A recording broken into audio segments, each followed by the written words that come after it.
Hi everyone. Well, we're really blessed today to have Mark Webb with us, who is the principal clinical psychologist at Inside Out Psychology here in Perth. And Mark comes to us with a wealth of insight and experience. And I've known Mark and his lovely wife Penny now for well over 20 years, and just very blessed to be able to get the time with Mark, and today to be able to glean from his insights, his wisdom, and his actual experience in practice to be able to help us today. So Mark, thanks for being here. We're really blessed to have you with us, and actually just want to squeeze some of your wisdom out today. Yeah. Particularly as we are now right across Australia and around the world dealing with this COVID-19 situation. Yeah. Which for everybody is really, it's very stressful, and a lot of anxiety happening on the planet. And so thanks for making the time, Mark. Thank you. And glad to be here. Just wonder if I can just ask you some questions. Yep. And just, if you just share your thoughts about it. Yeah. And everybody at home, want to take a note or get a pen and pad, you might be able to take a note down of some of the insights that Mark brings, that maybe not even for yourself. I'm sure it's going to be something there for you, but maybe also for friends or family right now who are struggling, because we are seeing around Perth right now that people are stressed and struggling. And I think one of the great things that hopefully from my time with Mark today is that we can actually be a help to people in our community here in Perth. So that'd be great. Yeah. Fantastic. So Mark, let me just ask you, start with a couple of questions. I'll start with this one. What do you think right now would be the biggest risk to people's mental health in this time? What would you think might be one of the key risks or the biggest risks that people might be facing? Well, I think that's a good question. I think the biggest risk that people face at the moment is the sort of not becoming sort of flexible and adaptive in the current environment. So we understand COVID-19 has been thrust upon us. We didn't ask for this in any shape or form. And in light of that, if we sort of become inflexible or rigid in our thinking or behaving, that's probably the greatest risk at the moment, I think. So I can explain that a little bit further as we go, but one thing I'll be advocating certainly is for people to, in their thinking, in their behaving, in this very difficult time, to maintain this, I guess, position of flexibility, of adaptability. If we can do that, that's going to actually work for us. Because you tend to kind of contract and get rigid, don't Absolutely. you, to protect. Uncertainty, change is thrust upon you, and a great deal of fear associated with, the health risks, economic risks as well. But we sort of batten down the hatches. Right. Lock ourselves down, or that's the tendency to protect ourselves. And that actually at this point in time, it's not going to work for us. It's not going to serve us well. What about routines? Like you being flexible, but is routines a good thing to be? Routine's a good thing. Routine's our friend. So we need to look at routine in that way. So. Being flexible, being adaptive, it does not mean not having routines, but it means the old routines can't necessarily function at the moment. Okay. So rather than, this is my routine, I've got to try to make this happen in the current environment, and then I become super stressed or more stressed when I can't do that. I've got to actually be adaptive in, I had this routine going, I can't do all that I used to do, so I'm going to it's still important to maintain some routines, but I'm going to need to adapt. It's that sort of way of thinking. Okay. So, Okay. yeah. What areas do you think people might need to be aware of in this current climate that we're possibly not aware of? You know, that may be affecting us emotionally or mentally. Is there areas you see that people might need to be aware of that they're not currently, you know, for whatever reason, tuned into? I don't sort of see areas that people are not sort of aware of. What I do see in my practice, and I guess see around through the work of other psychologists as well, is that people underestimate the impact of working from home, you know, remotely, having to switch, having the kids at home, or now possibly going back, you know, in that going back, maybe having your spouse having to work from home. We're now working together. We've never worked together in our life. You know, having the kids there at home, not being able to go out, not being able to do more, underestimating the impact of that. Maybe that's the threat that I see. Yeah. So. Yep. That's so. In our in underestimating that, what's a thought around that would help us to maybe, you know, if we're feeling stressed with that's not necessarily a bad thing. That's probably a human thing. I don't know. Exactly. Yeah. Exactly. So yeah, the opposite of that is to actually correctly perceive and identify the current environment we're in. We are in, you know, once in a lifetime situation of change that has been thrust upon us. And we were chatting earlier about it's happening in the whole world all at once, not even just in our state or in our home. It's happening to people all over the world. So, I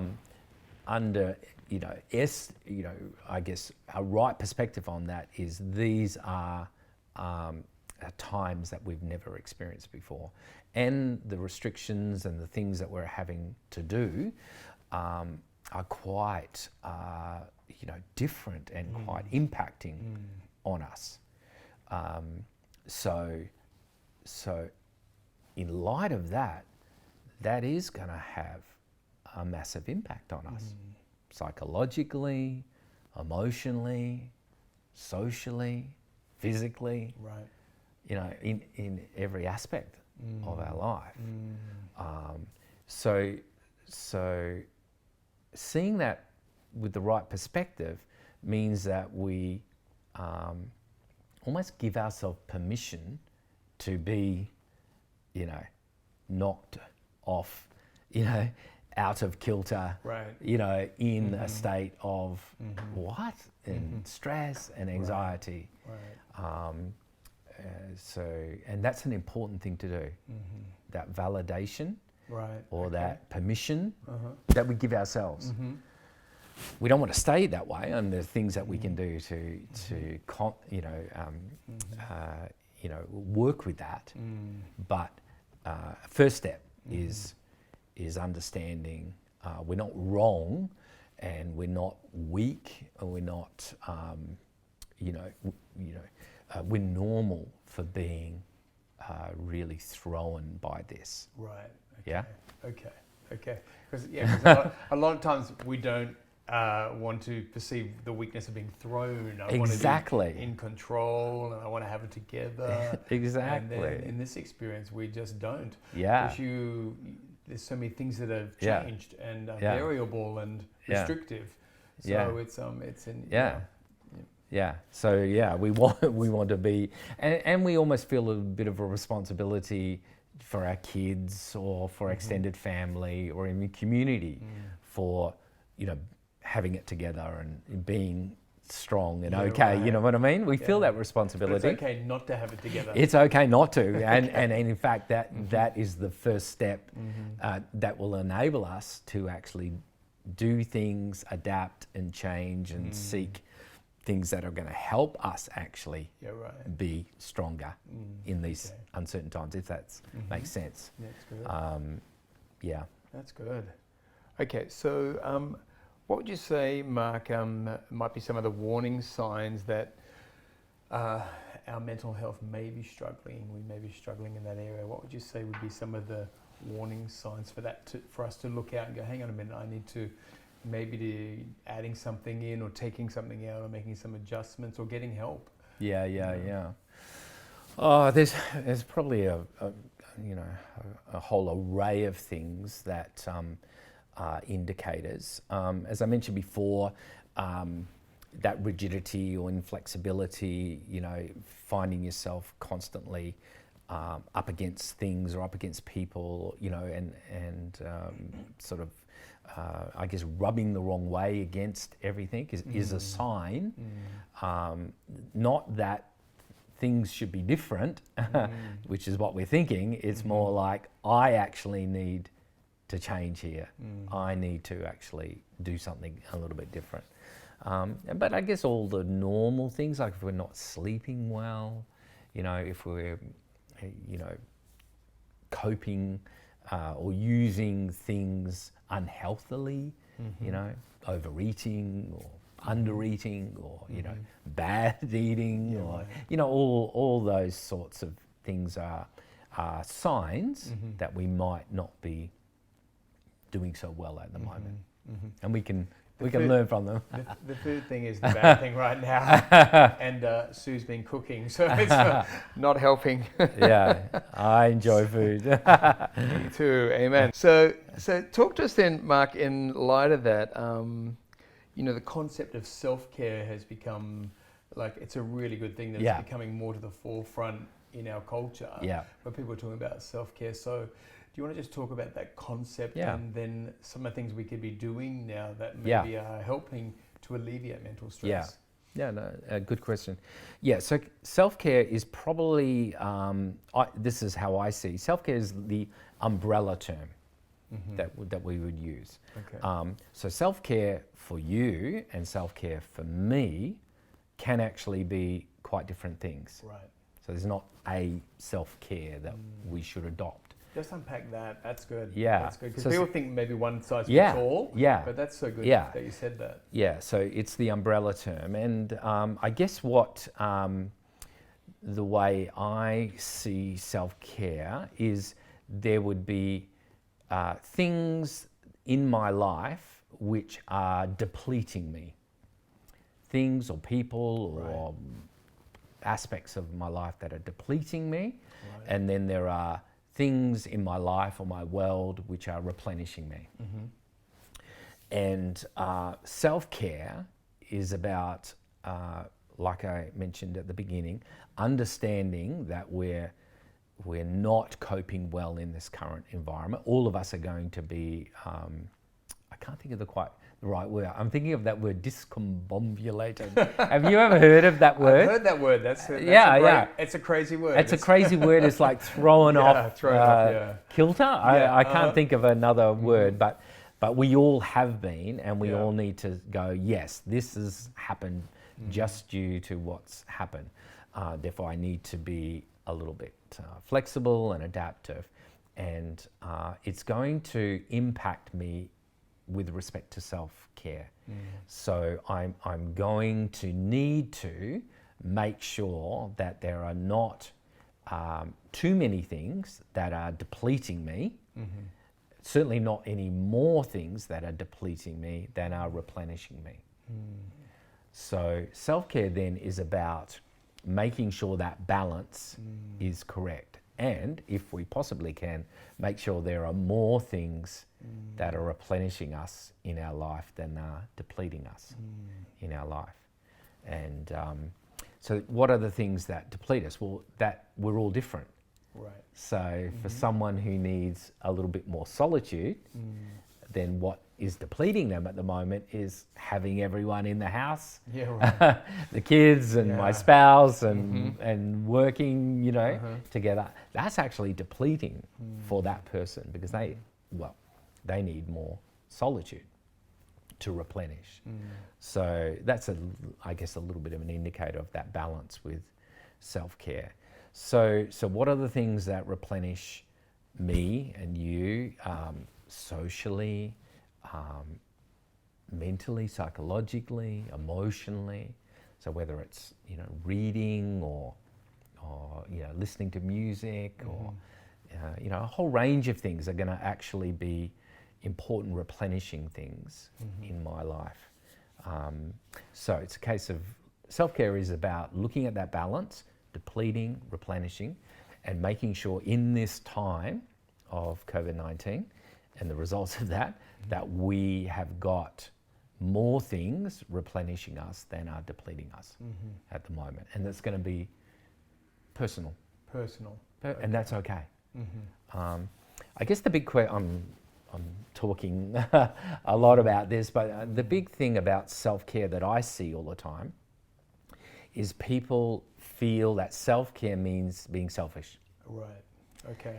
And you know, they know they have responsibilities to their partner, their children, their community, their church, their extended family, their work, their team. You know, we know we have, and those responsibilities are good and right and proper, and we feel that self-care then is being selfish when I should be, you know, meeting those demands, or you know, responding and being responsible in those environments. And that can lead to, when we see self-care as selfish, that can lead to us, you know, draining our personal resources. And when that happens, then we're not able to meet those responsibilities. Because a lot of people think, you know, I just need to die for the cause kind of thing.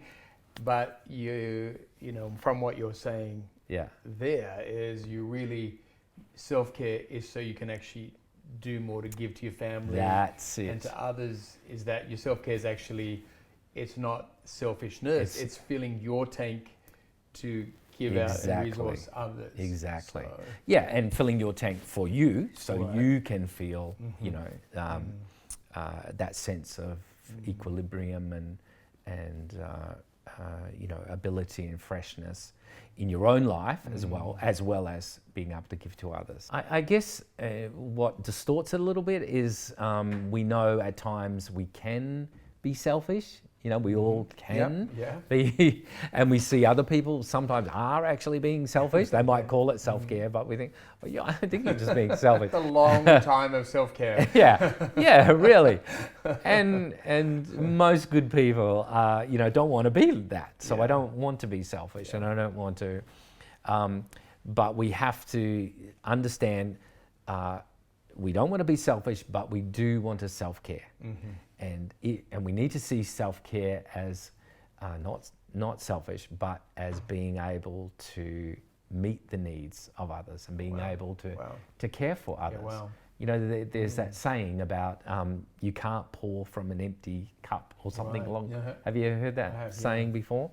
So good. Yeah, so we need, in order to be able to pour out to others, we need to make sure we have something in us to give to others. There are times that we can sort of give out of our reserves. You know, you mentioned die for the cause. There are times that we actually have to give out more than we're taking in. But most of us have reserves that we've built up over time, times of replenishing, that we can give out of our reserves. But however, you know, that reserve has a finite sort of capacity. We can't go on and on and on. Otherwise, we then use up all our reserves, and that's often the result of that is often burnout. We see people that experience burnout because over the process of time, they've actually given more and more, and they've drained their reserves, and so they have nothing now. Which is a danger. Well, then you're really low, and you really don't have. And you then need to, obviously, you know, the remedy for burnout is self-care, but it takes a while. It's more like that, you know, a trickle effect of replenishment, you know, over a long period of time to build up those reserves again. Right. So so self-care is a good thing. Selfishness is not, but self-care is good, and self-care is so you also can serve others. Great, that's so good. And so you can serve others, that's great. As a psychologist, Mark, your opinion on now that you're about, with exercise, it's having an impact on your emotions and mental health. Yep. And now we're in Perth, we're able to exercise. Yes. So as a psychologist, what's your comment on that? You don't underestimate, the benefit Okay. that comes from exercise. In fact, I talk about the basic three, which are sleep, what you eat, and your exercise. Okay. And not just exercise. Another way of looking at it is my activity, level of activity, exercise. Because sometimes people think exercise means just exercise for fitness, like cardio fitness or strength fitness. But exercise / activity is about movement, physical movement, and the benefits that come from that, which also come from exercise. So we know that it's not just physical. We know that exercise actually raises and elevates our mood. Why does that happen? Because as we exercise, our body produces endorphins and neurotransmitters and hormones and brain protein called BDNF, which all affects our mental health. Oh, wow. So not just our physical health, our mental health as well. So exercise is fantastic for that. Movement, activity, exercise, really important. And it can be pleasurable activity. So it can be, cleaning the house, if that's pleasurable activity. Or gardening, for some people. Really? Or something else. Gardening can be, it has therapeutic. And sleep as well. So we know that sleep is an important... It's a big issue, isn't it? Absolutely. And kind of recent discoveries again. Yeah. So much is tied to getting like a regular sleep pattern. Absolutely, absolutely. So creating some sort of regularity in our sleep and the quantity and quality of our sleep again has a really important effect on our whole brain functioning. In terms of our thinking styles and our emotional state is all actually affected by these physical things, which we think are just, it's quite funny as a psychologist, you think of, sleep and the amount of sleep and what you're eating, so not under-eating, not over-eating, not eating bad food or fuel, if you see it like that, and exercise and activity. These things, we're also familiar with them. Well, they can't be that important, or they're only important for our physical health. So we sort of discount anything more than just our physical health. Right. So I strongly, encourage people to don't forget the basics. That these things, and doing as much as you can, and not everyone can do a whole lot when it comes to all of those areas, but as much as we can to improve our sleep, improve what we're eating or the quality of what we're eating, and making sure that we're active, that has a profound effect on our mental state. Right, wow. So it's not something, there are other things that we can do to improve our mental state as well, yes. Yep. But this also has a big impact. So good. So I'd encourage people to remember the basic three. Okay. The basic three: sleep, eat, and activity. Yeah. So good. So good.